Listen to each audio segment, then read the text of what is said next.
ಸ್ನೇಹಿತರೆ, ನಾನಿವತ್ತು ನಿಮಗೆ ಎಕ್ಸ್ಪ್ಲೇನ್ ಮಾಡ್ತಿರೋ ಮೂವಿ 2013ರಲ್ಲಿ ಬಿಡುಗಡೆಯಾಗಿದ್ದ ಮರ್ಡರ್ 3 ಎಂಬ ಹಿಂದಿ ಭಾಷೆಯ ಮಿಸ್ಟರಿ ಹಾಗೂ ಕ್ರೈಮ್ ಥ್ರಿಲ್ಲರ್ ಚಿತ್ರ. ಈ ಮೂವಿಯ ಕಾನ್ಸೆಪ್ಟ್ ಏನಂದ್ರೆ, ಚಿತ್ರದ ಹೀರೋ ವಿಕ್ರಮ್ ರೋಶಿನಿ ಎಂಬ ಒಬ್ಬಳು ಹುಡುಗಿಯನ್ನ ತುಂಬಾನೇ ಪ್ರೀತಿ ಮಾಡ್ತಿರ್ತಾನೆ. ಇಬ್ಬರು ಕೂಡ ಒಬ್ಬರನ್ನೊಬ್ಬರು ಅರ್ಥ ಮಾಡಿಕೊಂಡು ತುಂಬಾನೇ ಖುಷಿಯಾದ ರಿಲೇಶನ್ಶಿಪ್ ನಲ್ಲಿ ಇರ್ತಾರೆ.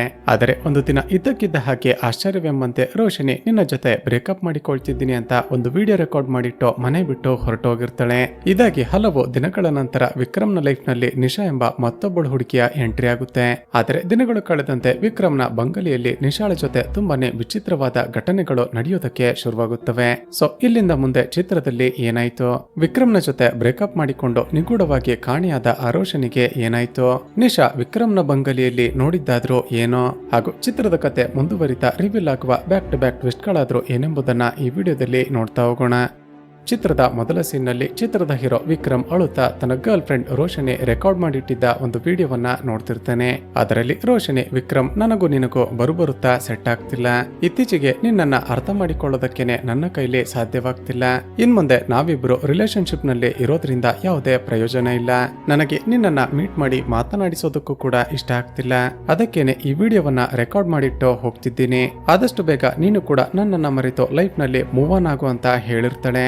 ಇಲ್ಲಿಗೆ ಸೀನ್ ಕಟ್ ಆಗಿ ವಿಕ್ರಮ್ ಈಗ 14 ತಿಂಗಳ ಹಿಂದಿನ ಒಂದು ಫ್ಲಾಶ್ ಬ್ಯಾಕ್ ಅನ್ನ ನೆನಪಿಸಿಕೊಳ್ತಾನೆ. ಸ್ನೇಹಿತರೆ, ಈಗ ವಿಕ್ರಮ್ ಹಾಗೂ ರೋಶನಿ ಸೌತ್ ಆಫ್ರಿಕಾದ ಕೇಪ್ ಟೌನ್ ಎಂಬ ಸಿಟಿಯಲ್ಲಿ ವಾಸ ಮಾಡ್ತಿರ್ತಾರೆ. ವಿಕ್ರಮ್ ಪ್ರೊಫೆಷನಲಿ ಒಬ್ಬ ಫೋಟೋಗ್ರಾಫರ್ ಆಗಿದ್ರೆ ರೋಶನಿ ಒಬ್ಬಳು ಆರ್ಕಿಟೆಕ್ಟ್ ಆಗಿರ್ತಾಳೆ. ಒಂದು ಇವೆಂಟ್ ನಲ್ಲಿ ಮೀಟ್ ಆಗಿದ್ದ ಇವರಿಬ್ಬರು ಒಬ್ಬರನ್ನೊಬ್ಬರು ಇಷ್ಟಪಟ್ಟು ಪ್ರೀತಿ ಮಾಡೋದಕ್ಕೆ ಶುರು ಮಾಡಿರ್ತಾರೆ. ಹೀಗಿರುವಾಗ್ಲೇ ವಿಕ್ರಮ್ಗೆ ಒಂದು ಆಡ್ ಏಜೆನ್ಸಿಯಿಂದ ಆಫರ್ ಬಂದಿರುತ್ತೆ.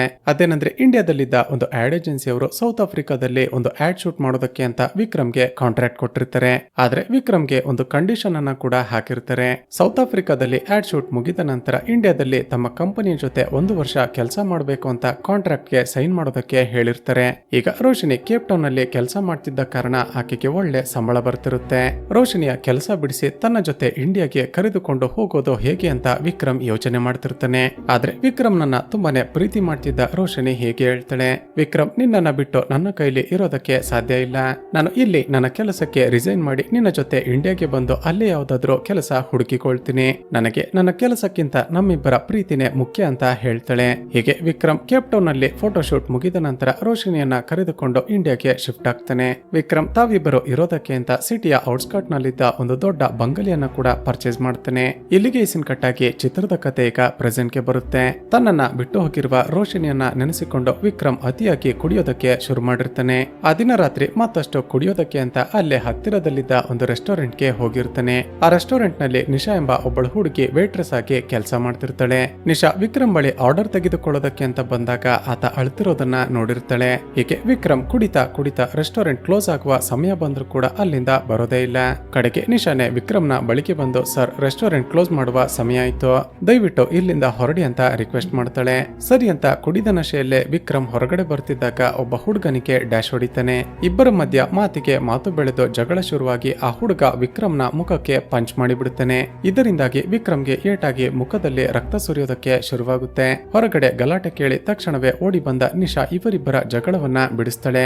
ಈಗ ವಿಕ್ರಮ್ನ ಬಳಿ ಕಾರಿದ್ರು ಕೂಡ ಆತ ಅದನ್ನ ಡ್ರೈವ್ ಮಾಡುವ ಪರಿಸ್ಥಿತಿಯಲ್ಲಿ ಇರೋದಿಲ್ಲ. ಕೊನೆಗೆ ನಿಶಾನೆ, ಸರ್ ನಿಮ್ಮ ಮನೆ ಎಲ್ಲಿದೆ ಅಂತ ಹೇಳಿದ್ರೆ ನಾನೇ ಡ್ರಾಪ್ ಮಾಡ್ತೀನಿ ಅಂತ ಕಾರನ್ನ ಸ್ಟಾರ್ಟ್ ಮಾಡ್ತಾಳೆ. ಆದ್ರೆ ಈಗ ಮತ್ತಷ್ಟು ಟೈಟ್ ಆಗಿದ್ದ ವಿಕ್ರಮ್ಗೆ ತನ್ನ ಮನೆಯ ಅಡ್ರೆಸ್ ಕೂಡ ನೆನಪಾಗೋದಿಲ್ಲ. ಅಷ್ಟೊತ್ತಲ್ಲಿ ಎಲ್ಲಿಗೆ ಕರೆದುಕೊಂಡು ಹೋಗೋದು ಅಂತ ಗೊತ್ತಾಗದೆ ನಿಶಾ ವಿಕ್ರಮ್ನನ್ನ ತನ್ನ ಮನೆಗೇನೆ ಕರೆದುಕೊಂಡು ಬಂದಿರ್ತಾಳೆ. ಇಲ್ಲಿಗೆ ಸೀನ್ ಕಟ್ಟಾಗಿ ಮರುದಿನ ಬೆಳಿಗ್ಗೆ ವಿಕ್ರಮ್ಗೆ ಎಚ್ಚರವಾದಾಗ ನಿಶಾ ಅವನಿಗೆ ಕಾಫಿ ಮಾಡ್ಕೊಂಡು ಬರೋದಕ್ಕೆ ಅಂತ ಕಿಚನ್ಗೆ ಹೋಗ್ತಾಳೆ. ಆದ್ರೆ ಅಷ್ಟರಲ್ಲೇ ವಿಕ್ರಮ್ ನಿಶಾಗೆ ಒಂದು ಮಾತನ್ನ ಕೂಡ ಹೇಳದೆ ಅಲ್ಲಿಂದ ತನ್ನ ಕಾರ್ನಲ್ಲಿ ಹೊರಟು ಹೋಗ್ತಾನೆ. ವಿಕ್ರಮ್ಗೆ ಬಿಟ್ಟು ಹೋಗಿರುವ ರೋಶನಿಯನ್ನ ಮರೆಯೋದಕ್ಕೆ ಸಾಧ್ಯನೇ ಆಗ್ತಿರೋದಿಲ್ಲ. ಇದರಿಂದಾಗಿ ವಿಕ್ರಮ್ಗೆ ತನ್ನ ಕೆಲಸದಲ್ಲೂ ಕೂಡ ಸರಿಯಾಗಿ ಫೋಕಸ್ ಮಾಡೋದಕ್ಕೆ ಸಾಧ್ಯವಾಗದೆ ಇವನ ಬಾಸ್ ಇವನಿಗೆ ಯಾವಾಗ್ಲೂ ಬೈತಿರ್ತಾನೆ. ಆದ್ರೆ ದಿನಗಳು ಕಳೆದಂತೆ ವಿಕ್ರಮ್ಗೆ ರಿಯಲೈಸ್ ಆಗೋದಕ್ಕೆ ಶುರುವಾಗುತ್ತೆ ತಾನು ರೋಶನಿಯನ್ನ ಮರೆತು ಜೀವನದಲ್ಲಿ ಮುಂದೆ ಹೋಗ್ಬೇಕು ಅಂತ. ತಕ್ಷಣವೇ ರೋಶನಿ ಜೊತೆ ಈ ಹಿಂದೆ ತೆಗೆಸಿಕೊಂಡಿದ್ದ ಎಲ್ಲ ಫೋಟೋಸ್ ಗಳನ್ನ ಹೊರಗಡೆ ಬಿಸಾಕ್ತಾನೆ. ಹಾಗೂ ತನಗೆ ರೆಸ್ಟೋರೆಂಟ್ ನಲ್ಲಿ ಸಹಾಯ ಮಾಡಿದ್ದ ಆ ನಿಶಾಳನ್ನ ಹೋಗಿ ಮೀಟ್ ಮಾಡ್ತಾನೆ. Nisha, I am really sorry, ಆವತ್ತು ನಿನಗೊಂದು ಮಾತಾ ಮಾತನ್ನ ಕೂಡ ಹೇಳದೆ ಅಲ್ಲಿಂದ ಹೊರಟು ಬಂದೆ. ಆ ದಿನ ನಾನು ಬೇರೆ ಯಾವುದೋ ಟೆನ್ಷನ್ ನಲ್ಲಿದ್ದೆ. ನಾವಿಬ್ರು ಇವತ್ತು ಯಾವ್ದಾದ್ರು ರೆಸ್ಟೋರೆಂಟ್ಗೆ ಡಿನ್ನರ್ಗೆ ಹೋಗೋಣ ಅಂತ ಇನ್ವೈಟ್ ಮಾಡ್ತಾನೆ. ಸ್ನೇಹಿತರೆ, ಇಲ್ಲಿ ಗೊತ್ತಾಗುವ ವಿಷಯವೇನೆಂದ್ರೆ ನಿಶಾ ಕೂಡ ವಿಕ್ರಮ್ನನ್ನ ನೋಡಿದ ಮೊದಲ ಸಲದಿಂದಲೇ ಇಷ್ಟಪಡೋದಕ್ಕೆ ಶುರು ಮಾಡಿರ್ತಾಳೆ. ದಿನಗಳು ಕಳೆದಂತೆ ಇಬ್ಬರು ಫ್ರೆಂಡ್ಸ್ ಆಗಿ ಒಟ್ಟಿಗೆ ಸುತ್ತಾಡೋದಕ್ಕೆ ಶುರು ಮಾಡ್ತಾರೆ. ಮತ್ತಷ್ಟು ದಿನಗಳು ಕಳೆದಂತೆ ವಿಕ್ರಮ್ ರೋಶನಿಯನ್ನ ಮರೆತು ಈಗ ನಿಶಾಳನ್ನ ಇಷ್ಟಪಡೋದಕ್ಕೆ ಶುರು ಮಾಡ್ತಾನೆ. ವಿಕ್ರಮ್ನನ್ನ ಮೊದಲೇ ಇಷ್ಟಪಡ್ತಿದ್ದ ನಿಶಾ ಕೂಡ ಅವನ ಪ್ರಪೋಸಲ್ ಅನ್ನ ಒಪ್ಪಿಕೊಳ್ತಾಳೆ. ತನ್ನವರು ಅಂತ ಯಾರು ಇಲ್ಲದ ನಿಶಾ ವಿಕ್ರಮ್ನ ಬಂಗಲೆಗೆ ಶಿಫ್ಟ್ ಆಗಿ ಅವನ ಜೊತೆ ಲಿವ್ ಇನ್ ರಿಲೇಶನ್ಶಿಪ್ ಅನ್ನ ಸ್ಟಾರ್ಟ್ ಮಾಡ್ತಾಳೆ. ಹಾಗೂ ಅದೇ ದಿನ ಇಬ್ಬರು ಇಂಟಿಮೇಟ್ ಕೂಡ ಆಗಿಬಿಡ್ತಾರೆ. ಇಲ್ಲಿಗೆ ಸೀನ್ ಕಟ್ ಆಗಿ ಮರುದಿನ ಬೆಳಿಗ್ಗೆ ನಿಶಾ ಫೇಸ್ ವಾಶ್ ಮಾಡೋದಕ್ಕೆ ಅಂತ ಮಿರರ್ ಬಳಿ ಬಂದಾಗ ಅಲ್ಲಿದ್ದ ಟ್ಯಾಪ್ ನಲ್ಲಿ ಏನೋ ವಿಚಿತ್ರವಾದ ಶಬ್ದ ಬರ್ತಿರುತ್ತೆ. ಮೋಸ್ಟ್ಲಿ ಯಾವುದೋ ಇಲಿ ಇರಬೇಕು ಅಂತ ಅದನ್ನ ಇಗ್ನೋರ್ ಮಾಡಿದ ನಿಶಾ ವಿಕ್ರಮ್ನ ಜೊತೆ ಸುತ್ತಾಡಿ ಅವನ ಬಂಗಲೆಯನ್ನೆಲ್ಲ ನೋಡ್ತಾಳೆ. ಹೀಗೆ ಇಬ್ಬರು ಖುಷಿಯಾಗಿ ಮಾತನಾಡ್ತಾ ಕೂತಿದ್ದಾಗ ವಿಕ್ರಮ್ನ ಬಂಗಲೆಗೆ ಇಬ್ಬರು ಪೊಲೀಸರು ಬರ್ತಾರೆ. ಸ್ನೇಹಿತರೆ, ವಿಕ್ರಮ್ನ ಎಕ್ಸ್ ಗರ್ಲ್ ಫ್ರೆಂಡ್ ರೋಶನಿ ಒಂದು ವಿಡಿಯೋವನ್ನ ರೆಕಾರ್ಡ್ ಮಾಡಿಟ್ಟು ಮನೆ ಬಿಟ್ಟು ಹೊರಟು ಹೋಗಿದ್ಲಲ್ವಾ. ಎಷ್ಟೇ ಹುಡುಕಿದ್ರು ರೋಶನಿ ಸಿಕ್ತಿಲ್ಲ ಅಂತ ವಿಕ್ರಮ್ನನ್ನ ಎನ್ಕ್ವೈರಿ ಮಾಡೋದಕ್ಕೆ ಅಂತ ಬಂದಿರ್ತಾರೆ. ಪೊಲೀಸರು ಮನೆಗೆ ಬಂದು ಹೋಗಿದ್ದನ್ನ ನೋಡಿದ ನಿಶಾ ಏನ್ ವಿಷಯ ಅಂತ ವಿಕ್ರಮ್ನನ್ನ ವಿಚಾರಿಸ್ತಾಳೆ. ಅದಕ್ಕೆ ವಿಕ್ರಮ್ ಹೇಳ್ತಾನೆ, ನಿಶಾ, ಈ ಮುಂಚೆ ನಾನು ರೋಶನಿ ಎಂಬ ಒಬ್ಬಳು ಹುಡುಗಿಯ ಜೊತೆ ರಿಲೇಶನ್ಶಿಪ್ ನಲ್ಲಿದ್ದೆ. ಆದ್ರೆ ಆಕೆ ಬೇರೆ ಯಾರನ್ನೋ ಇಷ್ಟಪಟ್ಟಿದ್ಲು ಅಂತ ಅನ್ಸುತ್ತೆ. ಒಂದು ದಿನ ಇದ್ದಕ್ಕಿದ್ದ ಹಾಗೆ ವಿಡಿಯೋ ರೆಕಾರ್ಡ್ ಮಾಡಿಟ್ಟು ಬ್ರೇಕಪ್ ಮಾಡಿಕೊಂಡು ಹೊರಟು ಹೋದ್ಲು. ಅಂದಿನಿಂದ ಆ ರೋಶನಿ ಕಾಣಿಸ್ತಿಲ್ವಂತೆ. ಅದಕ್ಕೆ ಪೊಲೀಸರು ಎನ್ಕ್ವೈರಿ ಮಾಡೋದಕ್ಕೆ ಅಂತ ಬಂದಿದ್ರು. ವಿಕ್ರಮ್ ಈ ಹಿಂದೆ ಮತ್ತೊಬ್ಬಳು ಹುಡುಗಿಯನ್ನ ಪ್ರೀತಿ ಮಾಡ್ತಿದ್ದ ಅಂತ ಗೊತ್ತಾಗಿ ನಿಶಾಗೆ ಶಾಕ್ ಆಗುತ್ತೆ. ಆದರೂ ಕೂಡ ವಿಕ್ರಮ್ನ ಬಳಿ ಸಾಕಷ್ಟು ದುಡ್ಡಿದ್ದ ಕಾರಣ ನಿಶಾ ಏನನ್ನೋ ಮಾತನಾಡದೆ ಸುಮ್ಮನಾಗ್ತಾಳೆ. ಇಲ್ಲಿಗೆ ಸೀನ್ ಕಟ್ ಆಗಿ ಆ ದಿನ ರಾತ್ರಿ ವಿಕ್ರಮ್ಗೆ ಒಂದು ಅರ್ಜೆಂಟ್ ಕೆಲಸ ಇತ್ತು ಅಂತ ನಿಶಾಳನ್ನ ಬಂಗಲೆಯಲ್ಲೇ ಬಿಟ್ಟು ಹೋಗಿರ್ತಾನೆ. ಈ ಕಡೆ ನಿಶಾ ಸ್ನಾನ ಮಾಡ್ತಿದ್ದಾಗ ಆಕೆ ಟಬ್ ನಲ್ಲಿದ್ದ ನೀರು ಇದ್ದಕ್ಕಿದ್ದ ಹಾಗೆ ಶೇಕ್ ಆಗಿ ಬಿಡುತ್ತೆ. ನಿಶಾಗೆ ಯಾರೋ ಆ ಬಾತ್ ಟಬ್ ಅನ್ನ ಕೈಯಿಂದ ಶೇಕ್ ಮಾಡ್ತಿರುವ ರೀತಿ ಫೀಲ್ ಆಗುತ್ತೆ. ಒಂದೇ ಸರಿ ಗಾಬರಿಗೊಂಡ ನಿಶಾ ತಕ್ಷಣವೇ ಆ ಟಬ್ ನಿಂದ ಎದ್ದು ಹೊರಗಡೆ ಓಡಿ ಬರ್ತಾಳೆ. ಅದೇ ಸಮಯಕ್ಕೆ ಮನೆಯ ಕರೆಂಟ್ ಕೂಡ ಇದ್ದಕ್ಕಿದ್ದ ಹಾಗೆ ಆಫ್ ಆಗಿ ಬಿಡುತ್ತೆ. ಮತ್ತಷ್ಟು ಹೆದರಿಕೊಂಡ ನಿಶಾ ಜೋರಾಗಿ ಕಿರುಚಾಡೋದಕ್ಕೆ ಶುರು ಮಾಡ್ತಾಳೆ. ಅದೇ ಸಮಯಕ್ಕೆ ಅಲ್ಲಿಗೆ ಬಂದ ವಿಕ್ರಮ್ ನಿಶಾಗೆ ಸಮಾಧಾನ ಮಾಡಿ ಏನಾಯ್ತು ಅಂತ ವಿಚಾರಿಸ್ತಾನೆ. ನಿಶಾ ಅಳುತ್ತಾ, ವಿಕ್ರಮ್, ನನಗೆ ಈ ಬಂಗಲೆಯಲ್ಲಿ ತುಂಬಾನೇ ಭಯ ಆಗ್ತಿದೆ. ನಾನು ಸ್ನಾನ ಮಾಡ್ತಿದ್ದಾಗ ಯಾರೋ ನನ್ನ ಸುತ್ತಮುತ್ತ ಇದ್ದ ಹಾಗೆ ಫೀಲ್ ಆಗ್ತಿತ್ತು. ದಯವಿಟ್ಟು ಒಬ್ಬಳನ್ನೇ ಬಿಟ್ಟು ಎಲ್ಲಿಗೂ ಹೋಗ್ಬೇಡ ಅಂತ ಹೇಳ್ತಾಳೆ. ಅದಕ್ಕೆ ವಿಕ್ರಮ್ ಸಮಾಧಾನ ಮಾಡ್ತಾ, ನಿಶಾ, ನೀನು ಏನನ್ನು ನೋಡಿ ಹೆದರಿಕೊಂಡಿದ್ಯಾ? ಈ ಬಂಗಲೆಯಲ್ಲಿ ನೀನು ಹೆದರಿಕೊಳ್ಳುವಂತದ್ದು ಏನು ಕೂಡ ಇಲ್ಲ, ಧೈರ್ಯವಾಗಿರುವಂತ ಸಮಾಧಾನ ಮಾಡ್ತಾನೆ. ಇಲ್ಲಿಗೆ ಸೀನ್ ಕಟ್ ಆಗಿ ಮರುದಿನ ಬೆಳಿಗ್ಗೆ ನಿಶಾ ರೆಸ್ಟೋರೆಂಟ್ ನಲ್ಲಿ ಕೆಲಸ ಮಾಡ್ತಿದ್ದಾಗ ಸಬ್ ಇನ್ಸ್ಪೆಕ್ಟರ್ ಕಬೀರ್ ಅಲ್ಲಿಗೆ ಬರ್ತಾನೆ. ಆ ದಿನ ನಾವು ಎನ್ಕ್ವೈರಿಗೆ ಅಂತ ಬಂದಾಗ ನೀನು ವಿಕ್ರಮ್ನ ಬಂಗಲೆಯಲ್ಲಿ ಇದ್ದೆ ಅಲ್ವಾ? ನಿನಗೋ ವಿಕ್ರಮ್ಗೋ ಏನ್ ಸಂಬಂಧ ಅಂತ ವಿಚಾರಿಸ್ತಾನೆ. ನಾವಿಬ್ಬರು ಪ್ರೀತಿ ಮಾಡ್ತಿದ್ದೀವಿ ಅಂತ ನಿಶಾ ಹೇಳಿದಾಗ ಕಬೀರ್ ಸರಿ ಅಂತ ಅಲ್ಲಿಂದ ಹೊರಟು ಹೋಗ್ತಾನೆ. ನಂತರದ ಸೀನ್ ನಲ್ಲಿ ಆ ದಿನ ರಾತ್ರಿ ನಿಶಾ ಮತ್ತೆ ಸ್ನಾನ ಮಾಡೋದಕ್ಕೆ ಅಂತ ಬಾತ್ರೂಮ್ಗೆ ಹೋಗಿರ್ತಾಳೆ. ಆಗ ಇದ್ದಕ್ಕಿದ್ದ ಹಾಗೆ ಶವರ್ ನಲ್ಲಿ ಬಿಸಿ ನೀರು ಆಟೋಮೆಟಿಕ್ ಆಗಿ ಆನ್ ಆಗಿ ಈಕೆ ಬೆನ್ನೆಲ್ಲ ಸುಟ್ಟು ಹೋಗುತ್ತೆ. ಹಾಗೂ ಅದೇ ಸಮಯಕ್ಕೆ ಮಿರರ್ ಬಳಿ ಇದ್ದ ಆ ಸಿಂಕ್ ಟ್ಯಾಪ್ ನಿಂದ ಮತ್ತೆ ಶಬ್ದ ಬರೋದಕ್ಕೆ ಶುರುವಾಗುತ್ತೆ. ಆ ವಿಚಿತ್ರವಾದ ಶಬ್ದವನ್ನ ಕೇಳಿದ ನಿಶಾ ಮತ್ತಷ್ಟು ಹೆದರಿಕೊಂಡು ತಕ್ಷಣವೇ ಅಲ್ಲಿಂದ ಓಡಿ ಹೋಗ್ತಾಳೆ. ವಿಕ್ರಮ್ ಕೆಲಸದಿಂದ ಬರ್ತಿದ್ದ ಹಾಗೆ ಈ ಮನೆಯಲ್ಲಿ ನಡೀತಿರೋದನ್ನೆಲ್ಲ ಹೇಳಿ ಬೇರೆ ಮನೆಗೆ ಶಿಫ್ಟ್ ಆಗ್ಬೇಕು ಅಂತ ವೇಟ್ ಮಾಡ್ತಾ ಕೂತಿರ್ತಾಳೆ. ಅದೇ ಸಮಯಕ್ಕೆ ಅಲ್ಲೇ ಇದ್ದ ಒಂದು ಗಿಡದ ಪಾಟ್ ನಲ್ಲಿ ಒಂದು ಬೀಗ ಇರೋದನ್ನ ನೋಡ್ತಾಳೆ. ಆ ಬೀಗ ನೋಡೋದಕ್ಕೆ ತುಂಬಾನೇ ಫ್ಯಾನ್ಸಿ ಆಗಿದ್ದ ಕಾರಣ ಅದನ್ನೇ ಲಾಕೆಟ್ ಮಾಡ್ಕೊಂಡು ತನ್ನ ಕತ್ತಿಗೆ ಹಾಕಿಕೊಳ್ತಾಳೆ. ಸ್ವಲ್ಪ ಸಮಯದ ನಂತರ ವಿಕ್ರಮ್ ಕೆಲಸ ಮುಗಿಸಿಕೊಂಡು ಮನೆಗೆ ವಾಪಸ್ ಆಗ್ತಾನೆ. ನಿಶಾ ಮನೆಯಲ್ಲಿ ನಡೀತಿರೋದನ್ನೆಲ್ಲ ಹೇಳಿದ್ರು ಕೂಡ ವಿಕ್ರಮ್ ಮಾತ್ರ ಈಕೆ ಮಾತನ್ನ ನಂಬೋದೇ ಇಲ್ಲ. ತಕ್ಷಣವೇ ನಿಶಾ ವಿಕ್ರಮ್ನನ್ನ ಕರೆದುಕೊಂಡು ಮಿರರ್ ಬಳಿ ಇರುವ ಆ ಸಿಂಕ್ ಟ್ಯಾಪ್ ನ ಬಳಿ ಹೋಗ್ತಾಳೆ. ನಿಶಾ ಹೇಳ್ತಿರುವ ಶಬ್ದ ಏನದು ಅಂತ ಚೆಕ್ ಮಾಡಿದಾಗ ವಿಕ್ರಮ್ಗೂ ಕೂಡ ನಿಧಾನಕ್ಕೆ ಒಂದು ಶಬ್ದ ಕೇಳಿಸುತ್ತೆ. ವಿಕ್ರಮ್ ನಗುತ್ತಾ, ನಿಶಾ, ಮೋಸ್ಟ್ಲಿ ಯಾವುದೋ ಇಲ್ಲಿ ಶಬ್ದ ಮಾಡ್ತಿರ್ಬೇಕು ಅಥವಾ ಅಂಡರ್ ಗ್ರೌಂಡ್ ಪೈಪ್ ನಲ್ಲಿ ಏರ್ ಪ್ರೆಷರ್ ಜಾಸ್ತಿಯಾಗಿ ಈ ರೀತಿ ಶಬ್ದ ಕೂಡ ಬರ್ತಿರ್ಬೋದಲ್ವಾ? ನೀನ್ ನೋಡಿದ್ರೆ ಬಂಗಲಿಯಲ್ಲಿ ಯಾರೋ ಇದ್ದಾರೆ, ಭೂತ ಪ್ರೇತ ಅಂತೆಲ್ಲ ಹೇಳ್ತಿದ್ಯಲ್ಲ ಅಂತ ತಮಾಷೆ ಮಾಡ್ತಾನೆ. ಇಲ್ಲಿಗೆ ಸೀನ್ ಕಟ್ ಆಗಿ ಮರುದಿನ ಬೆಳಿಗ್ಗೆ ಸಬ್ ಇನ್ಸ್ಪೆಕ್ಟರ್ ಕಬೀರ್ಗೆ ಸಿಟಿಯ ಔಟ್ಸ್ಕರ್ಟ್ ನಲ್ಲಿ ಒಬ್ಬಳು ಹುಡುಗಿಯ ಡೆಡ್ ಬಾಡಿ ಬಿದ್ದಿದೆ ಅಂತ ಇನ್ಫಾರ್ಮೇಶನ್ ಬರುತ್ತೆ. ತಕ್ಷಣವೇ ಸ್ಪಾಟ್ಗೆ ಹೋಗಿ ನೋಡಿದ್ರೆ ಒಬ್ಬಳು ಹುಡುಗಿಯ ಡೆಡ್ ಬಾಡಿಯನ್ನ ಯಾರೋ ಸುಟ್ಟು ಎಸೆದು ಹೋಗಿರ್ತಾರೆ. ತಕ್ಷಣವೇ ವಿಕ್ರಮ್ಗೆ ಕಾಲ್ ಮಾಡಿ ಒಂದು ವೇಳೆ ಅದು ರೋಶನಿಯ ಡೆಡ್ ಬಾಡಿ ಇರಬಹುದಾ ಅಂತ ಐಡೆಂಟಿಫೈ ಮಾಡೋದಕ್ಕೆ ಹೇಳ್ತೇನೆ. ತಕ್ಷಣವೇ ವಿಕ್ರಮ್ ಹೋಗಿ ಆ ಡೆಡ್ ಬಾಡಿಯನ್ನ ನೋಡಿದಾಗ ಅದು ರೋಶನಿಯ ಡೆಡ್ ಬಾಡಿ ಅಲ್ಲ ಅಂತ ಕನ್ಫರ್ಮ್ ಆಗುತ್ತೆ. ಈಗ ಪೊಲೀಸರಿಗೆ ಹಾಗೂ ವಿಕ್ರಮ್ಗೂ ಕೂಡ ಎಷ್ಟೇ ಹುಡುಕಿದ್ರು ಕೂಡ ರೋಶನಿ ಎಲ್ಲೋದ್ಲು ಅಂತಾನೆ ಗೊತ್ತಾಗ್ತಿಲ್ವಲ್ಲ. ಆಕೆ ಬದುಕಿದ್ದಾಳೋ ಸತ್ತಿದ್ದಾಳೋ, ಒಂದು ವೇಳೆ ಬದುಕಿದ್ರೆ ಆಕೆ ಈಗ ಎಲ್ಲಿದ್ದಾಳೆ ಅಂತ ತಲೆ ಕೆಡುತ್ತೆ. ಇಲ್ಲಿಗೆ ಸೀನ್ ಕಟ್ಟಾಗಿ ವಿಕ್ರಮ್ ವಾಪಸ್ ಬಂಗಲೆಗೆ ಬಂದು ಬೆಡ್ರೂಮ್ ನಲ್ಲಿ ನಿಶಾಳ ಜೊತೆ ರೊಮ್ಯಾನ್ಸ್ ಮಾಡ್ತಿದ್ದಾಗ ಒಂದು ಶಾಕಿಂಗ್ ಟ್ವಿಸ್ಟ್ ರಿವೀಲ್ ಆಗುತ್ತೆ. ಸ್ನೇಹಿತರೆ, ಬೆಡ್ರೂಮ್ ನಲ್ಲಿದ್ದ ಸಿಂಕ್ ಬಳಿ ಒಂದು ಮಿರರ್ ಇತ್ತಲ್ವಾ, ಅಷ್ಟಕ್ಕೋದು 2 ವೇ ಮಿರರ್ ಆಗಿರುತ್ತೆ. ಹಾಗೂ ಮಿರರ್ ನ ಆ ಕಡೆಯಿಂದ ಪೊಲೀಸರೆಲ್ಲ ಹುಡುಕ್ತಿರುವ ಆ ರೋಶನಿ ಇವರಿಬ್ಬರು ರೊಮ್ಯಾನ್ಸ್ ಮಾಡ್ತಿರೋದನ್ನ ನೋಡ್ತಿರ್ತಾಳೆ. ಈಗ ಚಿತ್ರ ಚಿತ್ರದಲ್ಲಿ ಅಸಲಿಗೆ ರೋಷನಿಗೆ ಏನಾಯ್ತು ಅಂತ ಮತ್ತೊಂದು ಫ್ಲಾಶ್ ಬ್ಯಾಕ್ ಅನ್ನ ತೋರಿಸಲಾಗುತ್ತೆ. ಸ್ನೇಹಿತರೆ, ವಿಕ್ರಮ್ ಹಾಗೂ ರೋಷನಿ ಸೌತ್ ಆಫ್ರಿಕಾದಿಂದ ಇಂಡಿಯಾಗೆ ಶಿಫ್ಟ್ ಆಗಿದ್ರಲ್ವಾ. ಒಂದು ದಿನ ವಿಕ್ರಮ್ ತಮ್ಮ ಕಂಪನಿಯವರು ಅರೇಂಜ್ ಮಾಡಿದ ಪಾರ್ಟಿಗೆ ರೋಷನಿಯನ್ನ ಕೂಡ ಕರೆದುಕೊಂಡು ಹೋಗಿರ್ತಾನೆ. ಈ ಕಡೆ ರೋಷನಿ ವಿಕ್ರಮ್ನ ಬಾಸ್ ಜೊತೆ ಮಾತನಾಡ್ತಾ ನಿಂತಿದ್ದಾಗ ಆ ಕಡೆ ವಿಕ್ರಮ್ ಲೀಸಾ ಎಂಬ ಒಬ್ಬಳು ಹುಡುಗಿಯ ಜೊತೆ ತುಂಬಾನೇ ಕ್ಲೋಸ್ ಆಗಿ ಮೂವ್ ಆಗ್ತಿರೋದನ್ನ ನೋಡ್ತಾಳೆ. ಆದ್ರೆ ವಿಕ್ರಮ್ನ ಮೇಲೆ ಅನುಮಾನ ಪಡದೆ ಮೋಸ್ಟ್ಲಿ ಕೊಲೀಗ್ಸ್ ಇರಬೇಕು ಅಂದುಕೊಂಡು ಸುಮ್ಮನಾಗ್ತಾಳೆ. ಕೆಲವು ದಿನಗಳ ನಂತರ ರೋಷನಿ ತಾವಿಬ್ರು ವಾಸ ಮಾಡೋದಕ್ಕೆ ಅಂತ ಸಿಟಿಯ ಔಟ್ಸ್ಕರ್ಟ್ ನಲ್ಲಿ ಯಾವ್ದಾದ್ರು ಬಂಗಲೆ ಇದೆಯಾ ಅಂತ ಹುಡುಕ್ತಿರ್ತಾಳೆ. ಆಗಲೇ ಒಬ್ಬ ಬ್ರೋಕರ್ ನ ಮುಖಾಂತರ ನಿಶಾ ಹಾಗೂ ವಿಕ್ರಮ್ ಈಗ ವಾಸ ಮಾಡ್ತಿರುವ ಆ ಬಂಗಲೆ ಸೇಲ್ಗಿದೆ ಅಂತ ಗೊತ್ತಾಗಿರುತ್ತೆ. ತಕ್ಷಣವೇ ಆ ಬಂಗಲೆಯ ಓನರ್ ಆಗಿದ್ದ ಏಂಜಲಾ ಎಂಬ ಬ್ರಿಟಿಷ್ ಮಹಿಳೆಯನ್ನ ಹೋಗಿ ಮೀಟ್ ಮಾಡ್ತಾಳೆ. ಆ ಬಂಗಲೆ ತನಗೆ ತುಂಬಾನೇ ಇಷ್ಟ ಆಗಿ ತಕ್ಷಣವೇ ಈ ವಿಷಯವನ್ನ ಹೇಳ್ಬೇಕು ಅಂತ ವಿಕ್ರಮ್ ಆಡ್ ಶೂಟ್ ಮಾಡ್ತಿದ್ದ ಜಾಗಕ್ಕೆ ಹೋಗ್ತಾಳೆ. ಆದ್ರೆ ಅಲ್ಲಿ ನೋಡಿದ್ರೆ ಆ ವಿಕ್ರಮ್ ಮತ್ತದೆ ಲೀಸಾ ಎಂಬ ಹುಡುಗಿಯ ಜೊತೆ ಕ್ಯಾರವನ್ನ ಒಳಗಡೆ ಇರ್ತಾನೆ. ಈಗ ಮತ್ತೆ ವಿಕ್ರಮ್ ಹಾಗೂ ಆ ಹುಡುಗಿಯನ್ನ ಒಟ್ಟಿಗೆ ನೋಡಿದ ರೋಷನಿಗೆ ಪಿತ್ತ ನೆತ್ತಿಗೇರುತ್ತೆ. ರೋಷಿನಿ ಇದೇ ವಿಷಯವನ್ನ ವಿಕ್ರಮ್ ಬಳಿ ಕೇಳಿದಾಗ ಇಬ್ಬರ ಮಧ್ಯ ಜಗಳ ಕೂಡ ಶುರುವಾಗಿರುತ್ತೆ. ಆದ್ರೆ ವಿಕ್ರಮ್ ಮಾತ್ರ ರೋಷಿನಿ, ನೀನು ಅಂದುಕೊಳ್ತಿರುವ ಹಾಗೆ ನನ್ನ ಹಾಗೂ ಆ ಹುಡುಗಿಯ ಮಧ್ಯ ಯಾವುದೇ ರಿಲೇಶನ್ಶಿಪ್ ಇಲ್ಲ. ನಾವಿಬ್ಬರು ಕೇವಲ ಒಂದೇ ಕಂಪನಿಯಲ್ಲಿ ಕೆಲಸ ಮಾಡ್ತಿರುವ ಕೊಲೀಗ್ಸ್ ಅಷ್ಟೇ. ನೀನು ಅಲ್ಲಿಗೆ ಬಂದಾಗ ಮುಂದಿನ ಪ್ರಾಜೆಕ್ಟ್ ನ ಬಗ್ಗೆ ಡಿಸ್ಕಸ್ ಮಾಡ್ತಿದ್ವಿ ಅಷ್ಟೇ ಅಂತ ಸಮಾಧಾನ ಮಾಡ್ತಾನೆ. ನಂತರ ವಿಕ್ರಮ್ ರೋಷಿನಿಯನ್ನ ಖುಷಿ ಪಡಿಸೋದಕ್ಕೆ ಅಂತ ಆಕೆಯನ್ನ ಕರೆದುಕೊಂಡು ಗೋವಾಗೆ ಟ್ರಿಪ್ ಹೋಗ್ತಾನೆ. ಅಲ್ಲಿ ರೋಷಿನಿ ಮೋಸ್ಟ್ಲಿ ನಾನೇ ದುಡುಕಿ ವಿಕ್ರಮ್ನ ಮೇಲೆ ಅನುಮಾನ ಪಟ್ಟೆ ಅಂತ ರಿಗ್ರೆಟ್ ಆಗ್ತಾಳೆ. ಇಲ್ಲಿಗೆ ಈ ಸೀನ್ ಕಟ್ ಹಾಕಿ 2 ದಿನಗಳ ನಂತರ ಮತ್ತೆ ವಿಕ್ರಮ್ನ ಮೊಬೈಲ್ಗೆ ಅಲೀಸಾ ಪದೇ ಪದೇ ಮೆಸೇಜ್ ಮಾಡ್ತಿರೋದನ್ನ ರೋಷಿನಿ ನೋಡ್ತಾಳೆ. ಇದನ್ನ ನೋಡಿದ ಮೇಲಂತೂ ರೋಷನಿಗೆ ವಿಕ್ರಮ್ನ ಮೇಲೆ ಅನುಮಾನ ಮತ್ತಷ್ಟು ಜಾಸ್ತಿ ಆಗುತ್ತೆ. ಅದೇ ಸಮಯಕ್ಕೆ ವಿಕ್ರಮ್ ಹಾಗೂ ರೋಷಿನಿ ಪರ್ಚೇಸ್ ಮಾಡಿರುವ ಆ ಬಂಗಲೆಯ ಅಮೌಂಟ್ ಇನ್ನು ಕೂಡ ತನ್ನ ಬ್ಯಾಂಕ್ಗೆ ಕ್ರೆಡಿಟ್ ಆಗಿಲ್ಲ ಅಂತ ವಿಚಾರಿಸೋದಕ್ಕೆ ಅಂತ ಆ ಏಂಜಲಾ ಎಂಬ ಮಹಿಳೆ ಮನೆಗೆ ಬಂದಿರ್ತಾಳೆ. ರೋಷಿನಿ ಸಪ್ಪಾಗಿರೋದನ್ನ ನೋಡಿದ ಏಂಜಲಾ ಏನಾಯ್ತು ಅಂತ ವಿಚಾರಿಸ್ತಾಳೆ. ಆಗ ರೋಷಿನಿ ಫ್ರೆಂಡ್ಲಿಯಾಗಿ ವಿಕ್ರಮ್ನ ಮೇಲೆ ತನಗಿರುವ ಅನುಮಾನದ ಬಗ್ಗೆ ಆ ಮಹಿಳೆಗೆ ಹೇಳ್ತಾಳೆ. ಹಾಗೂ ಮುಂದುವರೆದು, ಮೇಡಮ್, ವಿಕ್ರಮ್ ಲೀಸಾ ಎಂಬ ಹುಡುಗಿಯ ಜೊತೆ ಅಫೇರ್ ನಲ್ಲಿ ಇದ್ದಾನೆ ಅಂತ ಅನ್ನಿಸ್ತಿದೆ. ಒಂದು ವೇಳೆ ವಿಕ್ರಮ್ಗೆ ನಾನು ಕಾಣಿಸದೆ ಹೋದ್ರೆ ಆತ ಏನ್ ಮಾಡ್ತಾನೋ ಫೈಂಡ್ ಔಟ್ ಮಾಡ್ಬೇಕು ಅಂತ ಹೇಳ್ತಾಳೆ. ರೋಷಿನಿಯ ಮಾತನ್ನ ಕೇಳಿದ ಏಂಜಲಾ ಒಂದು ಟ್ವಿಸ್ಟ್ ಅನ್ನ ರಿವೀಲ್ ಮಾಡ್ತಾಳೆ. ರೋಷಿನಿ, ನೀನು ಬೇಕಾದ್ರೆ ವಿಕ್ರಮ್ ನಿನ್ನನ್ನ ನಿಜವಾಗಿಯೂ ಪ್ರೀತಿ ಮಾಡ್ತಿದ್ದಾನೋ ಇಲ್ವೋ ಅಂತ ಫೈಂಡ್ ಔಟ್ ಮಾಡೋದಕ್ಕೆ ಒಂದು ಜಾಗ ಇದೆ. ಆ ಜಾಗ ಬಂಗಲೆಯ ಒಳಗಡೆನೆ ಇದೆ.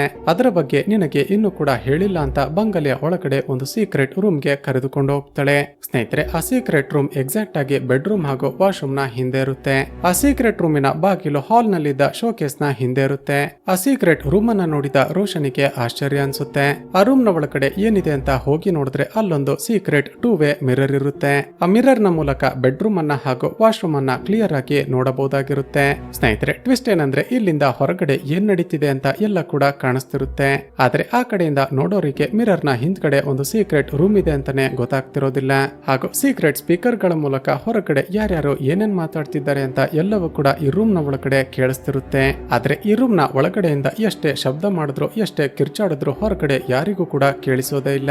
ಇದನ್ನೆಲ್ಲ ನೋಡಿದ ರೋಷನಿಗೆ ಆಶ್ಚರ್ಯ ಆಗಿ ಅಷ್ಟಕ್ಕೂ ಈ ರೂಮ್ ನ ಪರ್ಪಸ್ ಆದ್ರೂ ಏನು ಅಂತ ಕೇಳ್ತಾಳೆ.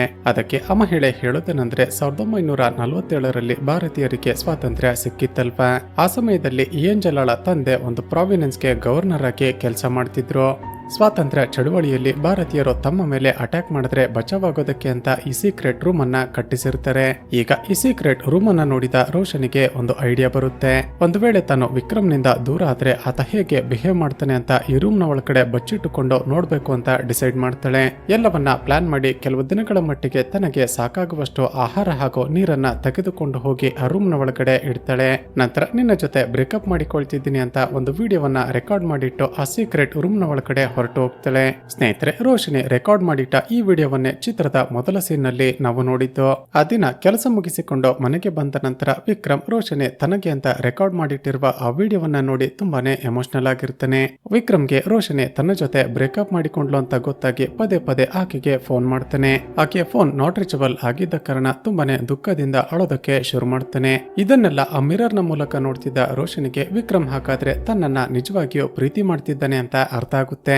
ಅದೇ ಖುಷಿಯಲ್ಲಿ ಆ ರೂಮ್ ನಿಂದ ಹೊರಗಡೆ ಬರೋದಕ್ಕೆ ಅಂತ ತನ್ನ ಬ್ಯಾಗ್ ನಲ್ಲಿ ಬೀಗವನ್ನ ಚೆಕ್ ಮಾಡಿದ್ರೆ ಒಂದು ಶಾಕಿಂಗ್ ಟ್ವಿಸ್ಟ್. ರೋಷಿನಿ ಅರ್ಜೆಂಟ್ ನಲ್ಲಿ ಆ ಡೋರ್ ನ ಬೀಗವನ್ನ ಹೊರಗಡೆನೆ ಬೀಳಿಸಿಕೊಂಡು ಬಂದು ಒಳಗಡೆಯಿಂದ ಡೋರ್ ಅನ್ನ ಲಾಕ್ ಮಾಡಿರ್ತಾಳೆ. ಬೀಗವನ್ನ ಹೊರಗಡೆನೆ ಬೀಳಿಸಿಕೊಂಡು ಬಂದಿದ್ದೀನಿ ಅಂತ ಗೊತ್ತಾಗ್ತಿದ್ದ ಹಾಗೆ ರೋಷನಿಗೆ ಒಂದೇ ಸರಿ ಶಾಕ್ ಆಗುತ್ತೆ. ತಕ್ಷಣವೇ ಹೋಗಿ ಆ ಡೋರ್ ಅನ್ನ ಹೇಗಾದ್ರೂ ಮಾಡಿ ಓಪನ್ ಮಾಡೋದಕ್ಕೆ ಸಾಧ್ಯವಾಗುತ್ತಾ ಅಂತ ಚೆಕ್ ಮಾಡ್ತಾಳೆ. ಆದರೆ ಆ ಸೀಕ್ರೆಟ್ ರೂಮಿನ ಡೋರ್ ತುಂಬಾನೇ ಸ್ಟ್ರಾಂಗ್ ಆಗಿರುತ್ತೆ. ನಂತರ ವಿಕ್ರಮ್ಗೆ ಕಾಲ್ ಮಾಡಿ ತಾನು ರೂಮ್ನ ಒಳಗಡೆ ಇದ್ದೀನಿ ಅಂತ ಇನ್ಫಾರ್ಮ್ ಮಾಡೋಣ ಅಂದ್ರೆ ಆ ರೂಮ್ನ ಒಳಗಡೆ ನೆಟ್ವರ್ಕ್ಗೆ ಬರ್ತಿರೋದಿಲ್ಲ. ಈಗ ಸಮಯ ಕಳೆದಂತೆ ರೋಷನಿಗೆ ಅರ್ಥವಾಗೋದಕ್ಕೆ ಶುರುವಾಗುತ್ತೆ ತಾನು ಈ ರೂಮ್ನ ಒಳಗಡೆ ಸಿಕ್ಕಿ ಹಾಕಿಕೊಂಡಿದ್ದೀನಿ ಅಂತ. ಮತ್ತೊಂದು ಕಡೆ ವಿಕ್ರಮ್ ರೋಷನಿ ತನ್ನ ಜೊತೆ ಬ್ರೇಕಪ್ ಮಾಡಿಕೊಂಡ್ಲಲ್ಲ ಅಂತ ತುಂಬಾನೇ ಅಳ್ತಿರೋದನ್ನ ನೋಡಿದ ರೋಷನಿಗೆ ಮತ್ತಷ್ಟು ಬೇಜಾರಾಗುತ್ತೆ. ವಿಕ್ರಮ್ನ ಮೇಲೆ ಅನುಮಾನ ಪಟ್ಟು ನಾನೇ ಇಲ್ಲಿ ಬಂದು ಸಿಕ್ಕಿ ಹಾಕಿಕೊಂಡಲ್ಲ ಅಂತ ಅಳೋದಕ್ಕೆ ಶುರು ಮಾಡ್ತಾಳೆ. ಇಲ್ಲಿಗೆ ಸೀನ್ ಕಟ್ ಆಗಿ ಮರುದಿನ ಬೆಳಗ್ಗೆ ವಿಕ್ರಮ್ ಪೊಲೀಸ್ ಸ್ಟೇಷನ್ಗೆ ಹೋಗಿ ರೋಷನಿ ಕಾಣಿಸ್ತಿಲ್ಲ ಅಂತ ಒಂದು ಮಿಸ್ಸಿಂಗ್ ಕಂಪ್ಲೇಂಟ್ ಅನ್ನ ಫೈಲ್ ಮಾಡ್ತಾನೆ. ಈ ಕಡೆ ರೋಷನಿ ತಂದಿದ್ದ ಊಟ ಹಾಗೂ ನೀರು ಸಮಯ ಕಳೆದಂತೆ ಖಾಲಿ ಆಗೋದಕ್ಕೆ ಶುರುವಾಗುತ್ತೆ. ಕೊನೆಗೆ ಬೇರೆ ದಾರಿ ಇಲ್ಲದೆ ರೋಷನಿ ಅಲ್ಲೇ ಇದ್ದ ಟ್ಯಾಪ್ ಅನ್ನ ಆನ್ ಮಾಡ್ತಾಳೆ. ಆದ್ರೆ ಎಷ್ಟೋ ವರ್ಷಗಳಿಂದ ಆನ್ ಆಗಿರೋದ ಆ ಟ್ಯಾಪ್ ನಲ್ಲಿ ತುಂಬಾನೇ ಗಲೀಜಾದ ನೀರು ಬರ್ತಿರುತ್ತೆ. ಆ ಕಡೆ ವಿಕ್ರಮ್ ರೋಷನಿ ತನ್ನ ಜೊತೆ ಬ್ರೇಕಪ್ ಮಾಡಿಕೊಂಡಿದ್ದನ್ನ ಎಕ್ಸೆಪ್ಟ್ ಮಾಡ್ಕೊಂಡು ಮೂವ್ ಆನ್ ಆಗೋದಕ್ಕೆ ಶುರು ಮಾಡಿದ್ದ ಅಲ್ವಾ. ಆತ ಪ್ರತಿ ಸರಿ ರೂಮ್ ನ ಮಿರರ್ ನ ಮುಂದೆ ಬಂದಾಗಲೂ ಕೂಡ ರೋಷನಿ ಆ ಮಿರರ್ ಅನ್ನ ಬಡ್ದು ಜೋರಾಗಿ ವಿಕ್ರಮ್ ವಿಕ್ರಮ್ ಅಂತ ಕೂಗ್ತಿರ್ತಾಳೆ. ಆಬ್ವಿಯಸ್ಲಿ ಈಕೆ ಎಷ್ಟೇ ಕೂಗಾಡಿದ್ರು ಎಷ್ಟೇ ಗಲಾಟೆ ಮಾಡಿದ್ರು ಕೂಡ ವಿಕ್ರಮ್ಗೆ ಚೂರೆ ಚೂರು ಶಬ್ದ ಕೂಡ ಕೇಳಿಸ್ತಿರೋದಿಲ್ಲ. ಇದಾಗಿ ಕೆಲವು ದಿನಗಳ ನಂತರ ವಿಕ್ರಮ್ ಮನೆಗೆ ನಿಶಾಳನ್ನ ಕರೆದುಕೊಂಡು ಬಂದಿರ್ತಾನೆ. ವಿಕ್ರಮ್ ಹಾಗೂ ನಿಶಾ ರೊಮ್ಯಾನ್ಸ್ ಮಾಡ್ತಾ ಇಂಟಿಮೇಟ್ ಆಗ್ತಿರೋದನ್ನ ನೋಡಿದ ರೋಷನಿಗೆ ತುಂಬಾನೇ ಬೇಜಾರಾಗುತ್ತೆ. ಎಂತ ಕೆಲಸ ಮಾಡಿಬಿಟ್ಟೆ, ನಾನೇ ನನ್ನ ಕೈಯಾರ ವಿಕ್ರಮ್ ನನ್ನ ಕಳೆದುಕೊಂಡು ಬಿಟ್ನಲ್ಲ ಅಂತ ದುಃಖದಿಂದ ಅಳೋದಕ್ಕೆ ಶುರು ಮಾಡ್ತಾಳೆ. ಇಲ್ಲಿಗೆ ಸೀನ್ ಕಟ್ಟಾಗಿ ಮರುದಿನ ಬೆಳಿಗ್ಗೆ ನಿಶಾ ಫೇಸ್ ವಾಶ್ ಮಾಡೋದಕ್ಕೆ ಅಂತ ಆ ಮಿರರ್ ಬಳಿದ ಸಿಂಕ್ ಗೆ ಬಂದಿರ್ತಾಳೆ. ಈ ಕಡೆ ರೋಷನಿ ಆ ಟ್ಯಾಪ್ ಗೆ ಕನೆಕ್ಟ್ ಆಗಿದ್ದ ಪೈಪ್ ಗೆ ಜೋರಾಗಿ ಹೊಡೆಯುತ್ತಾ ಕಿರ್ಚಾಡ್ತಿರ್ತಾಳೆ. ಆ ಕಡೆ ನಿಶಾಗೆ ಟ್ಯಾಪ್ ನ ಒಳಗಡೆಯಿಂದ ಏನೋ ವಿಚಿತ್ರವಾದ ಶಬ್ದ ಬರ್ತಿದೆಯಲ್ಲ ಅಂತ ಕೇಳಿಸುತ್ತೆ. ಸ್ನೇಹಿತರೆ, ಇದೇ ಸೀನ್ ಅನ್ನೇ ನಿಶಾ ಮೊದಲ ಬಾರಿಗೆ ವಿಕ್ರಮ್ ನ ಬಂಗಲೆಗೆ ಬಂದಾಗ ನಾವು ನೋಡಿತ್ತು. ಹೀಗೆ ರೋಷನಿ ಎಷ್ಟೇ ಪ್ರಯತ್ನ ಪಟ್ಟರು ಕೂಡ ವಿಕ್ರಮ್ಗಾಗ್ಲಿ ನಿಶಾಗಾಗ್ಲಿ ಈಕೆ ಒಳಗಡೆ ಇದ್ದಾಳೆ ಅಂತಾನೆ ಗೊತ್ತಾಗುದಿಲ್ಲ. ಹೀಗಿರುವಾಗ್ಲೇ ಒಂದು ದಿನ ರೋಷನಿ ಇದ್ದ ಆ ಸೀಕ್ರೆಟ್ ರೂಮ್ ನ ಒಳಗಡೆ ಇದ್ದ ಟ್ಯಾಪ್ ನಲ್ಲಿ ನೀರು ಸ್ಟಾಪ್ ಆಗಿ ಬಿಡುತ್ತೆ. ಮೊದಲೇ ತಿನ್ನೋದಕ್ಕೆ ಊಟವಿಲ್ಲದೆ ಒದ್ದಾಡ್ತಿದ್ದ ರೋಷನಿ ಆ ಟ್ಯಾಪ್ ಅನ್ನ ಜೋರಾಗಿ ಬಡಿಯೋದಕ್ಕೆ ಶುರು ಮಾಡ್ತಾಳೆ. ಸ್ನೇಹಿತರೆ, ಆ ಸಮಯಕ್ಕೆ ಸರಿಯಾಗಿ ಈ ಕಡೆ ಬಾತ್ರೂಮ್ ನಲ್ಲಿ ನಿಶಾ ಸ್ನಾನ ಮಾಡ್ತಿರ್ತಾಳೆ. ಆ ಕಡೆ ರೋಷನಿ ಜೋರಾಗಿ ಆ ನಲ್ಲಿಯನ್ನ ಬಡಿಯುತ್ತಿದ್ದ ಕಾರಣ ಈ ಕಡೆ ಬಾತ್ ಟಬ್ ನಲ್ಲಿದ್ದ ನೀರು ಅಲ್ಲಾಡ್ತಿರುತ್ತೆ. ಆದ್ರೆ ಇದನ್ನೆಲ್ಲ ನೋಡಿದ ನಿಶಾ ಮಾತ್ರ ಮನೆಯಲ್ಲಿ ಯಾರೋ ಇದ್ದಾರೆ ಅಂತ ಹೆದರಿಕೊಂಡು ಹೊರಗಡೆ ಓಡಿ ಹೋಗಿರ್ತಾಳೆ. ಹೀಗೆ ದಿನಗಳು ಕಳೆದಂತೆ ರೋಷನಿಗೆ ಈ ನಿಶಾ ವಿಕ್ರಮ್ನ ಜೊತೆ ರೊಮ್ಯಾನ್ಸ್ ಮಾಡೋದು ಇಂಟಿಮೇಟ್ ಆಗೋದನ್ನ ನೋಡಿ ದ್ವೇಷ ಹೆಚ್ಚಾಗುತ್ತೆ. ಮತ್ತೊಂದು ಕಡೆ ನಿಶಾಗೆ ಒಂದು ಗಿಡದ ಪಾಟ್ ನಲ್ಲಿ ಒಂದು ಬೀಗ ಸಿಕ್ಕಿತ್ತಲ್ವಾ. ಸ್ನೇಹಿತರೆ, ಅದೇ ಬೀಗವನ್ನೇ ರೋಷನಿ ಒಳಗಡೆ ಬರುವ ಅರ್ಜೆಂಟ್ ನಲ್ಲಿ ಬೀಳಿಸಿಕೊಂಡು ಬಂದಿರ್ತಾಳೆ. ನಂತರ ಒಂದು ದಿನ ವಿಕ್ರಮ್ ಕೂಡ ಮಿರರ್ ನ ಬಳಿ ಬಂದಾಗ ಸಿಂಕ್ ನಲ್ಲಿ ಅವನಿಗೂ ಕೂಡ ವಿಚಿತ್ರವಾದ ಶಬ್ದ ಕೇಳಿಸಿತ್ತಲ್ವಾ. ಆ ಸಮಯದಲ್ಲೂ ಕೂಡ ರೋಷನಿ ತಾನು ಒಳಗಡೆ ಇದ್ದೀನಿ ಅಂತ ಹೇಳೋದಕ್ಕೆ ಟ್ರೈ ಮಾಡಿರ್ತಾಳೆ. ನಂತರ ಒಂದು ದಿನ ಸಬ್ ಇನ್ಸ್ಪೆಕ್ಟರ್ ಕಬೀರ್ ವಿಕ್ರಮ್ ನನ್ನ ಒಂದು ಡೆಡ್ ಬಾಡಿಯನ್ನ ಐಡೆಂಟಿಫೈ ಮಾಡೋದಕ್ಕೆ ಅಂತ ಕರೆದಿದ್ದ ಅಲ್ವಾ. ಆ ಸಮಯದಲ್ಲಿ ನಿಶಾ ವಾಶ್ರೂಮ್ ಬಳಿ ಬಂದಾಗ ಆ ಸಿಂಕ್ ನ ಬಳಿ ಮತ್ತೆ ಶಬ್ದ ಕೇಳಿಸಿರುತ್ತೆ. ಆ ಸಿಂಕ್ ನ ಟ್ಯಾಪ್ ನಲ್ಲಿ ಪದೇ ಪದೇ ಶಬ್ದ ಬರ್ತಿರೋದನ್ನ ನೋಡಿದ ನಿಶಾಗೆ ಅನುಮಾನ ಬರುತ್ತೆ. ಈ ಮಿರರ್ ನ ಹಿಂದೆ ಯಾರಾದ್ರೂ ಇದ್ದೀರಾ, ಒಂದು ವೇಳೆ ಇದ್ರೆ ಶಬ್ದ ಮಾಡಿ ಅಂತ ಹೇಳಿರ್ತಾಳೆ. ಆಗ ಆ ಕಡೆಯಿಂದ ರೋಷನಿ ಅಲ್ಲೇ ಇದ್ದ ಪೈಪ್ ನಿಂದ ಜೋರಾಗಿ ಹೊಡೆದು ಶಬ್ದ ಮಾಡ್ತಾಳೆ. ಇದನ್ನ ನೋಡಿದ ನಿಶಾಗೆ ಸಡನ್ ಆಗಿ ಒಂದು ವಿಷಯ ಫ್ಲಾಶ್ ಆಗುತ್ತೆ. ಒಳಗಡೆ ಇರೋದು ರೋಷನಿನ. ಒಂದು ವೇಳೆ ಹೌದು ಅನ್ನೋದಾದ್ರೆ ಮತ್ತೆ ಶಬ್ದ ಮಾಡು ಅಂತ ಹೇಳ್ತಾಳೆ. ತಕ್ಷಣವೇ ರೋಷನಿ ಮತ್ತೆ ಪೈಪ್ ನಿಂದ ಜೋರಾಗಿ ಹೊಡಿತಾಳೆ. ಆಗ ಸಿಂಕ್ ನಲ್ಲಿದ್ದ ನೀರು ಜೋರಾಗಿ ಅಲ್ಲಾಡುತ್ತೆ. ಇದನ್ನ ನೋಡಿದ ನಿಶಾಗೆ ಒಂದೇ ಸರಿ ಶಾಕ್ ಆಗಿ ಬಿಡುತ್ತೆ. ಹಾಗಾದ್ರೆ ವಿಕ್ರಮ್ ನ ಗರ್ಲ್ ಫ್ರೆಂಡ್ ರೋಷನಿ ಎಲ್ಲಿಗೂ ಕೂಡ ಹೋಗಿಲ್ಲ. ಆಕೆ ಮಿರರ್ ನ ಹಿಂದೆ ಇರುವ ರೂಮ್ ನಲ್ಲಿ ಬಚ್ಚಿಟ್ಟುಕೊಂಡಿದ್ದಾಳೆ ಅಂತ ಕನ್ಫರ್ಮ್ ಆಗುತ್ತೆ. ಹಾಗೂ ತನಗೆ ಸಿಕ್ಕಿದ್ದ ಆ ಬೀಗ ಆ ಸೀಕ್ರೆಟ್ ರೂಮಿನ ಬೀಗನೆ ಅಂತ ಕನ್ಫರ್ಮ್ ಆಗುತ್ತೆ. ತಕ್ಷಣವೇ ಮನೆಯನ್ನೆಲ್ಲ ಹುಡುಕ್ದಾಗ ಹಾಲ್ ನಲ್ಲಿ ಆ ಸೀಕ್ರೆಟ್ ರೂಮಿನ ಡೋರ್ ಇರೋದು ಗೊತ್ತಾಗುತ್ತೆ. ತಕ್ಷಣ ಹೋಗಿ ಇನ್ನೇನೋ ಡೋರ್ ಅನ್ನ ಓಪನ್ ಮಾಡ್ತಾಳೆ ಅನ್ನುವಾಗ ನಿಶಾಳ ತಲೆಗೆ ಒಂದು ಯೋಚನೆ ಬರುತ್ತೆ. ತಾನು ಪ್ರೀತಿ ಮಾಡ್ತಿದ್ದ ರೋಷನಿ ತನ್ನನ್ನ ಬಿಟ್ಟು ಹೋದ್ಲು ಅಂತಾನೆ ಅಲ್ವಾ ವಿಕ್ರಮ್ ನನ್ನ ಜೊತೆ ರಿಲೇಶನ್ಶಿಪ್ ನಲ್ಲಿ ಇರೋದು. ಈಗ ರೋಷನಿ ಎಲ್ಲೂ ಕೂಡ ಹೋಗಿಲ್ಲ, ಇಲ್ಲೇ ಇದ್ದಾಳೆ ಅಂತ ಗೊತ್ತಾದ್ರೆ ಖಂಡಿತ ಆತ ನನ್ನ ಜೊತೆ ಬ್ರೇಕಪ್ ಮಾಡಿಕೊಳ್ತಾನೆ. ವಿಕ್ರಮ್ ಬಳಿ ಇದ್ದ ದುಡ್ಡಿನ ಆಸೆಗೆ ಆತ ತನ್ನಿಂದ ದೂರ ಆಗ್ಬಾರ್ದು ಅಂತ ಡೋರ್ ಅನ್ನ ಓಪನ್ ಮಾಡದೆ ಸುಮ್ಮನಾಗಿ ಬಿಡ್ತಾಳೆ. ಈ ಕಡೆ ಆ ರೂಮ್ ನಿಂದ ಹೊರಗಡೆ ಹೋಗ್ಬೋದು ಅಂತ ಕಾಯ್ತಿದ್ದ ರೋಷನಿಗೆ ಈಕೆ ಡೋರ್ ಅನ್ನ ಓಪನ್ ಮಾಡ್ತಿಲ್ಲ ಅಂತ ಗೊತ್ತಾಗಿ ಮತ್ತಷ್ಟು ಶಾಕ್ ಆಗುತ್ತೆ. ಹೀಗೆ ದಿನಗಳು ಕಳೆದಂತೆ ರೋಷನಿಗೆ ಆಹಾರ ಹಾಗೂ ನೀರು ಇಲ್ಲದೆ ಆರೋಗ್ಯ ಹದಗೆಡೋದಕ್ಕೆ ಶುರುವಾಗುತ್ತೆ. ಇಲ್ಲಿಗೆ ಈ ಸೀನ್ ಕಟ್ಟಾಕಿ ಕೆಲವು ದಿನಗಳ ನಂತರ ಸಬ್ ಇನ್ಸ್ಪೆಕ್ಟರ್ ಕಬೀರ್ ನಿಶಾಳನ್ನ ಮೀಟ್ ಮಾಡಿ ಒಂದು ಫೈಲ್ ಅನ್ನ ಕೊಡ್ತಾನೆ.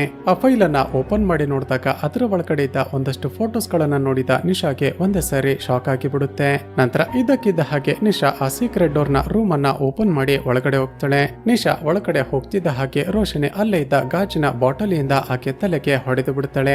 ಇದರಿಂದಾಗಿ ನಿಶಾ ಅಲ್ಲೇ ಪ್ರಜ್ಞೆ ತಪ್ಪಿ ಬಿದ್ದು ಬಿಡುತ್ತಾಳೆ. ತಕ್ಷಣವೇ ರೋಶಿನಿ ನಿಶಾಳನ್ನ ಅದೇ ರೂಮ್ ನಲ್ಲಿ ಕೂಡಿ ಹಾಕಿ ಹೊರಗಡೆ ಬಂದು ಡೋರ್ ಅನ್ನ ಲಾಕ್ ಮಾಡಿಬಿಡುತ್ತಾಳೆ. ನಂತರ ಸಬ್ ಇನ್ಸ್ಪೆಕ್ಟರ್ ಕಬೀರ್ ನಿಶಾಳಿಗೆ ಒಂದಷ್ಟು ಫೋಟೋಸ್ ಗಳನ್ನ ಕೊಟ್ಟಿದ್ದ ಅಲ್ವಾ.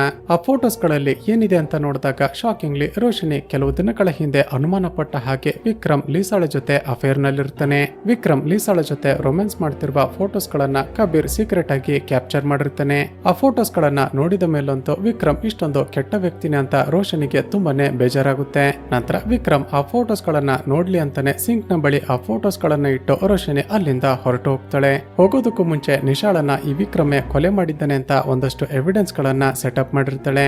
ಮತ್ತೊಂದು ಕಡೆ ಸಬ್ ಇನ್ಸ್ಪೆಕ್ಟರ್ ಕಬೀರ್ ಮೊದಲಿಗೆ ರೋಶನಿ ಹಾಗೂ ಈಗ ನಿಶಾ ಇಬ್ಬರು ಕೂಡ ಕಾಣೆಯಾಗಿರೋದ್ರ ಹಿಂದೆ ಈ ವಿಕ್ರಮ್ನ ಕೈವಾಡ ಇದೆ ಅಂತ ಅವನನ್ನ ಅರೆಸ್ಟ್ ಮಾಡೋದಕ್ಕೆ ಅಂತ ಬಂಗಲೆಗೆ ಬರ್ತಾನೆ. ಮತ್ತೊಂದು ಕಡೆ ಅದೇ ಸಮಯಕ್ಕೆ ಆ ಸೀಕ್ರೆಟ್ ರೂಮ್ ನ ಒಳಗಡೆ ಇದ್ದ ನಿಶಾಗೆ ಎಚ್ಚರವಾಗುತ್ತೆ. ಆ ಮಿರರ್ ನ ಬಳಿ ಬಂದು ಜೋರಾಗಿ ಬಡಿಯುತ್ತಾ ನಾನು ಸತ್ತಿಲ್ಲ, ನಾನು ಇಲ್ಲೇ ಇದ್ದೀನಿ ಅಂತ ಹೇಳೋದಕ್ಕೆ ಜೋರಾಗಿ ಕೂಗಾಡ್ತಾಳೆ. ಆದ್ರೆ ಆಬ್ವಿಯಸ್ಲಿ ಆಕೆ ಎಷ್ಟೇ ಕೂಗಾಡಿದ್ರು ಕೂಡ ಒಳಗಡೆ ನಿಶಾ ಇದ್ದಾಳೆ ಅಂತ ವಿಕ್ರಮ್ಗಾಗ್ಲಿ ಪೊಲೀಸರಿಗಾಗ್ಲಿ ಗೊತ್ತೇ ಆಗೋದಿಲ್ಲ. ಚಿತ್ರದ ಎಂಡ್ಸಿನಲ್ಲಿ ರೋಶನಿ ವಿಕ್ರಮ್ನ ಎಲ್ಲ ಫೋಟೋಸ್ ಗಳನ್ನ ಹರಿದು ಹಾಕಿ ಸೌತ್ ಆಫ್ರಿಕಾಗೆ ಹೋಗಿ ಹೊಸ ಜೀವನವನ್ನ ಸ್ಟಾರ್ಟ್ ಮಾಡ್ತಾಳೆ. ಹಾಗೂ ಇಲ್ಲಿಗೆ ಈ ಚಿತ್ರ ಮುಕ್ತಾಯವಾಗುತ್ತೆ.